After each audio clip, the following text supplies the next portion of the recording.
colleagues, good afternoon. Until some minutes ago, I was really wondering if it would be possible at the end of this, my eyes, brilliant conference to come up with some significant additional questions. Might be worse even with answers. So, for another moment, I was attracted or even tempted to react shortly on what has several times been mentioned during our discussions during the last 2 days, namely making reference to the experience with what has happened between France and Germany and Poland and Germany. Since I'm coming from Germany, I felt really very much at ease, especially in regard to listening to all those nice, kind comments that only pointed at the, so to say, success side of those processes. Of course, we should. I do not tend to react on it, but we should not forget at least that there are also some opposite sides. I mean to say, oh, that's nice. Seems to reconciliation. So not everything, of course, was successful.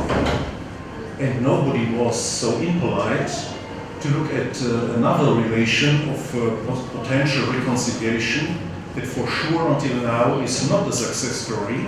It's completely different, nobody has to tell me that, but the relation between what others called German Democratic Republic and the very old Federal Republic of Germany, we called it Eastern Germany, East Germany, and the Federal Republic of Germany is not a success story yet, at least not comparable in terms of success to what has happened in regard to France, Germany, and Poland.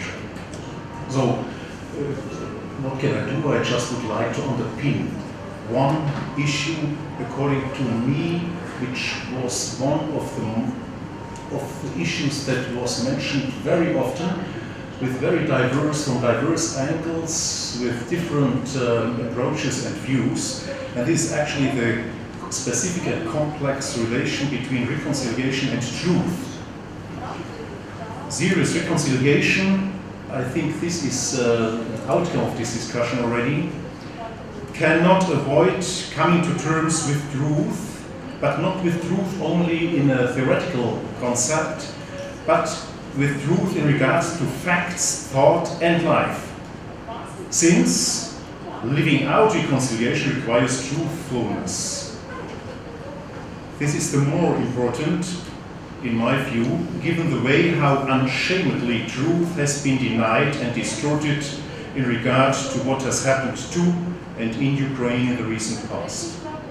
However, what is required is the readiness and willingness not to deny the truth of what and who has to be reconciled, including the dimension of guilt and justice. And this readiness and willingness concerns all parties involved at best, starting with facing one's own truth in respect to thinking of and behaving vis-à-vis the other. Again, of course, touching the dimensions of society, social living together, and the individual level. In a mid-term and long-term perspective, reconciliation cannot be achieved without intentionally creating, working for, and living out a culture of examination and clarification of the conscience of society as a task concerning decision makers at all levels as well as the community at large. Only if reconciliation and truth becomes a real issue, the danger of mutual proportioning as a basic risk and temptation to any truthful reconciliation can be avoided. Of course, one must not agree with all dimensions that are involved in this complex relation between truth and reconciliation. In any case, considering this complexity, again in theory and even more in practice, this could open up the opportunity to generously offer reconciliation and to ask for it at the same time. By the way, I would expressively mention what has been mentioned by some speakers ago because there was made reference to it.